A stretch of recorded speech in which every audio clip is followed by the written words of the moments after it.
अस्सलाम वालेकुम स्टूडेंट्स, मैं हूं अब्दुल कुद्दूस बेग, आपका physics teacher.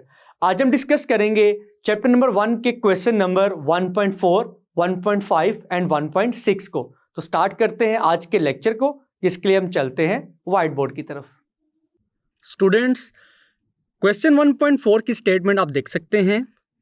Question 1.4 states that 3 students measured the length of a needle with a scale on which minimum deviation is 1 millimeter and recorded as 0.2145 meters, 0.21 meters and 0.214 meters.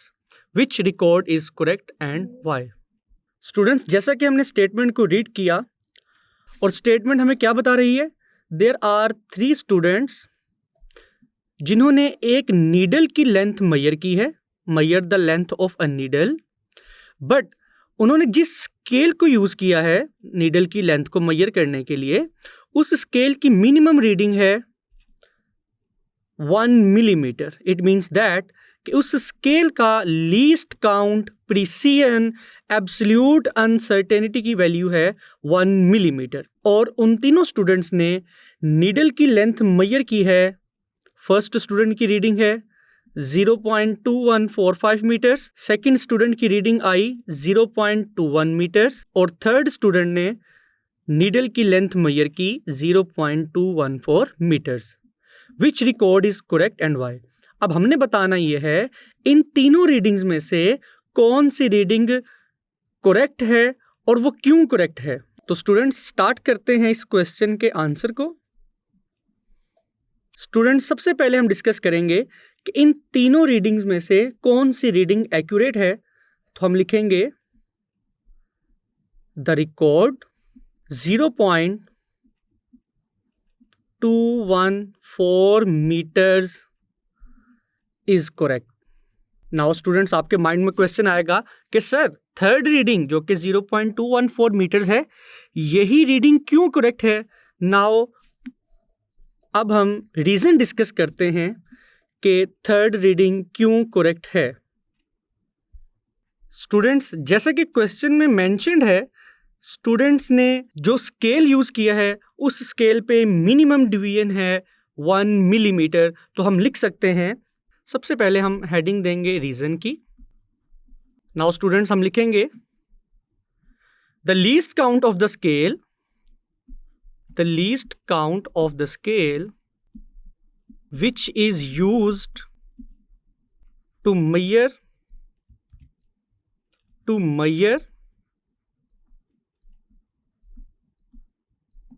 the length of the needle is 1 millimeter। But students, जो readings major की गई हैं, These readings are mentioned in meters। तो अगर 1 millimetre को हम metre में convert करें तो हम लिखेंगे 0.001 मीटर्स। नाउ स्टूडेंट्स, अब हम मेंशन करेंगे कि हमारी स्टेटमेंट का मतलब क्या है। It means that we can measure length up to 3 decimal places. Students, इस लाइन का मतलब क्या है, जैसा कि आप least count of the scale जो कि मीटर में लिखा गया है, आप देख सकते हैं there are 3 values which are written after the decimal. इशारिया के बाद 3 डिजिट्स तक लीस्ट काउंट लिखा गया है। इट मीन्स दैट कि इस स्केल की मदद से हम जो लेंथ मेजर करेंगे उसकी वैल्यू भी अप टू 3 डेसिमल प्लेसेस तक करेक्ट आ सकती है। तो हमने लिखा it means that we can measure length up to 3 decimal places and therefore इस कंसेप्ट के मुताबिक the reading 0.214 meters has 3 decimal places and hence it is correct। तो स्टूडेंट्स, ये था क्वेश्चन 1.4 का आंसर। क्वेश्चन में मेंशन था कि 3 स्टूडेंट्स ने नीडल की लेंथ को मेजर किया है, लेकिन जिस स्केल को यूज करते हुए उन्होंने नीडल की लेंथ मेजर की है उसका लीस्ट काउंट है 1 मिलीमीटर। अगर हम इस लीस्ट काउंट को मीटर्स में कन्वर्ट करें तो हमारी वैल्यू आएगी 0.001 मीटर्स। तो हमसे पूछा गया है कि तीनों स्टूडेंट्स की रीडिंग्स में से कौन सी रीडिंग करेक्ट है और क्यों है। तो स्टूडेंट्स आप देख सकते हैं फर्स्ट रीडिंग में टोटल कितने डेसिमल प्लेसेस हैं, 4। सेकेंड रीडिंग में टोटल कितने डेसिमल प्लेसेस हैं, 2। डेसिमल प्लेसेस मींस दैट इशारे के बाद कितने डिजिट्स लिखे गए हैं। अगर थर्ड रीडिंग की बात की जाए देयर आर 3 डेसिमल प्लेसेस। तो स्टूडेंट्स सबसे पहले हम बताएंगे the third reading is correct which is 0.214 metres. लेकिन रीज़न क्या है कि हमने थर्ड रीडिंग को क्यों करेक्ट कहा?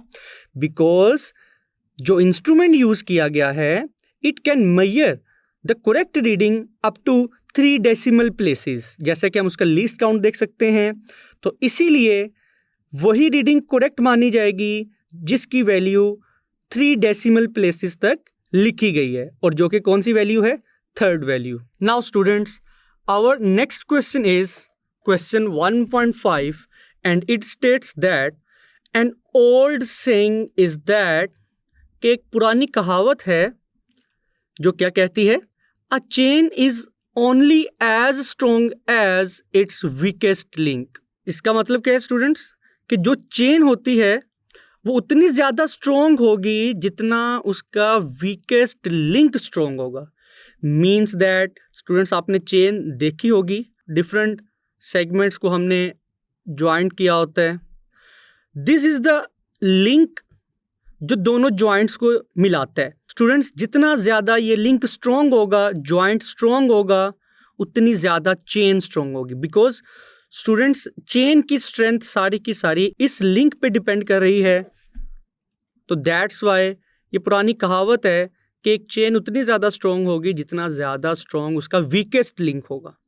Now what analogous statement can you make regarding experimental data used in a computation?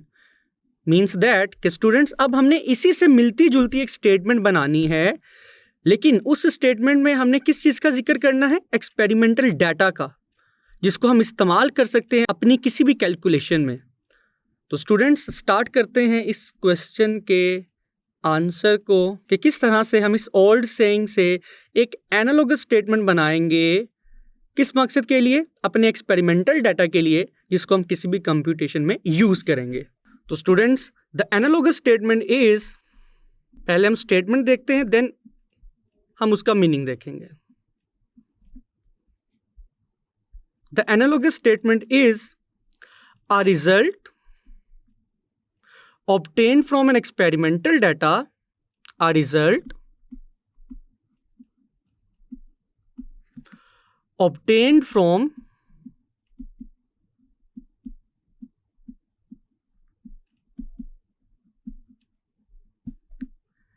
an experimental data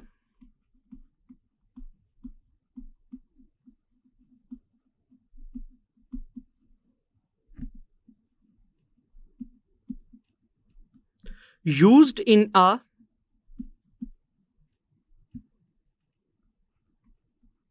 computation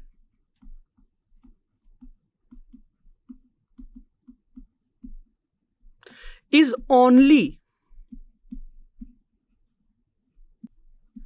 as accurate as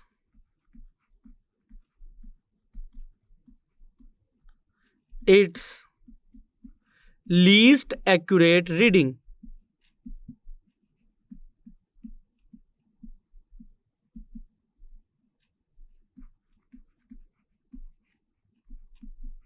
students हमारी analogous statement हमें क्या कह रही है? स्टूडेंट्स हमारी एनालॉगस स्टेटमेंट हमें क्या बता रही है? इसको इंटरप्रेट करते हैं। A result obtained from an experimental data used in computation means that कि किसी भी एक्सपेरिमेंटल डाटा में हासिल किए जाने वाला रिजल्ट जिसको हम कंप्यूटेशन या मेजरमेंट में इस्तेमाल करेंगे is only as accurate as, वो उतना ज्यादा एक्यूरेट होगा as its least accurate reading, जितनी उसकी लीस्ट एक्यूरेट रीडिंग एक्यूरेट होगी। तो स्टूडेंट्स, हमने ओल्ड सेइंग के किन वर्ड्स को चेंज किया है? आप देख सकते हैं, चेन की जगह हमने वर्ड को रिप्लेस किया है रिजल्ट के साथ। देन स्ट्रॉन्ग को रिप्लेस किया है एक्यूरेट के साथ, एंड वीकेस्ट लिंक को रिप्लेस किया है लीस्ट एक्यूरेट रीडिंग के साथ।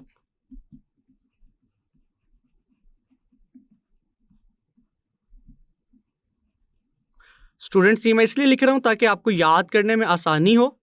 तो स्टूडेंट्स, आप देख सकते हैं, पुरानी कहावत में मेंशन्ड है कि एक चेन उतनी ज्यादा स्ट्रॉन्ग होगी जितना उसका वीकेस्ट लिंक ज्यादा स्ट्रॉन्ग होगा। तो हमने इससे एनालॉगस स्टेटमेंट क्या बनाई कि किसी भी एक्सपेरिमेंटल डाटा में जो रिजल्ट आएगा वो उतना ज्यादा एक्यूरेट होगा जितनी ज्यादा उसकी लीस्ट रीडिंग एक्यूरेट होगी। Now students, our next question is question 1.6 and it states that the period, means time period, of a simple pendulum is measured by a stopwatch। कि एक सिंपल पेंडुलम के time period को हमने एक stopwatch से measure किया है। What type of errors are possible in the time period? Means that students, question 6 हमें ये बता रहा है कि एक सिंपल पेंडुलम के टाइम पीरियड को हमने स्टॉप वॉच से मेजर किया है। तो स्टॉप वॉच से मेजर करने के बाद उस टाइम पीरियड की रीडिंग में कितने एरर्स पॉसिबल हैं, मीन्स कितनी किस्म के एरर्स आ सकते हैं।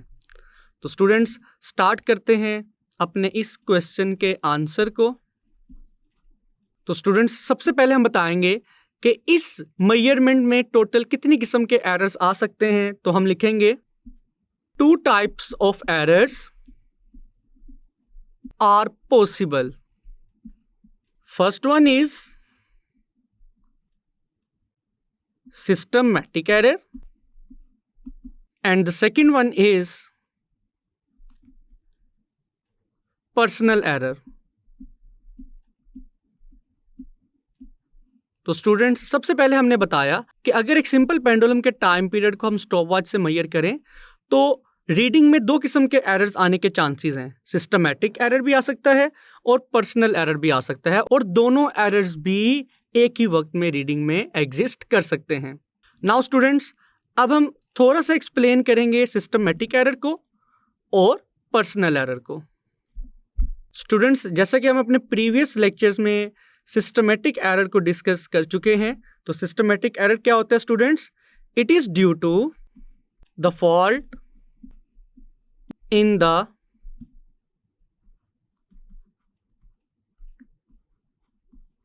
measuring instrument।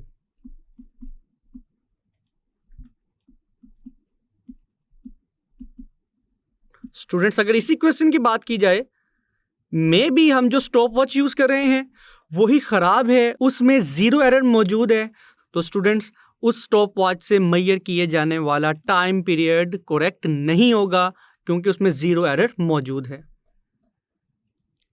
नाउ स्टूडेंट्स, अगर रीडिंग में सिस्टमैटिक एरर मौजूद है तो हम उसको करेक्ट कैसे करेंगे?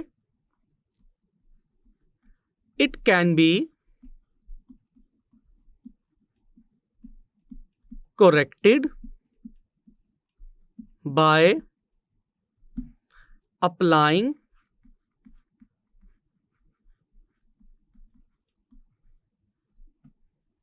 correction factor और 0 correction।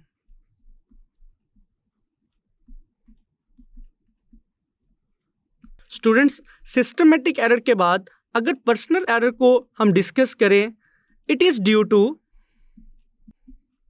Human reaction time to start और स्टॉप द स्टॉपवॉच। स्टूडेंट्स, जैसे कि अगर हम रियल लाइफ एग्जांपल कंसीडर करें, फॉर एग्जांपल मैं आपको एक स्टॉपवॉच पकड़ाता हूं और मैं कहता हूं कि जैसे ही मैं पेंडुलम को अपनी एक्सट्रीम पोजीशन से रिलीज करूंगा तो आपने स्टॉपवॉच को स्टार्ट कर देना है, और जैसे ही पेंडुलम एक वाइब्रेशन के बाद दोबारा फिर अपनी इनिशियल पोजीशन पे वापस आएगा तो आपने स्टॉपवॉच को स्टॉप कर देना है। तो students, there are the chances कि स्टॉपवॉच को स्टार्ट और स्टॉप करने में थोड़ा सा टाइम लैग आ जाए। मीन्स मे बी आप स्टॉपवॉच को थोड़ा सा लेट स्टार्ट कर दें, और मे बी आप स्टॉपवॉच को थोड़ा सा जल्दी या फिर थोड़ा सा देर से स्टॉप करें, जिसकी वजह से आपका टाइम पीरियड करेक्ट मेजर नहीं होगा। तो स्टूडेंट्स, ये था पर्सनल एरर जो कि ह्यूमन रिएक्शन टाइम की वजह से आ सकता है। और स्टूडेंट्स, इसको हम करेक्ट कैसे करेंगे? It can be corrected by repeating the experiment several times and then take an average। तो स्टूडेंट्स, पर्सनल एरर को मिनिमाइज करने के लिए हम अपने एक्सपेरिमेंट को 2, 3, 4 टाइम्स रिपीट करेंगे और देन फाइनली हम टाइम पीरियड्स की एवरेज वैल्यू कैलकुलेट कर लेंगे। तो स्टूडेंट्स, ये था क्वेश्चन 1.6 का आंसर। जी स्टूडेंट्स, मैं उम्मीद करता हूं कि आज के तीनों क्वेश्चंस आपको बहुत अच्छे से समझ आए होंगे। इनको अच्छे से प्रिपेयर कीजिएगा। मिलते हैं नेक्स्ट लेक्चर में। अल्लाह हाफिज।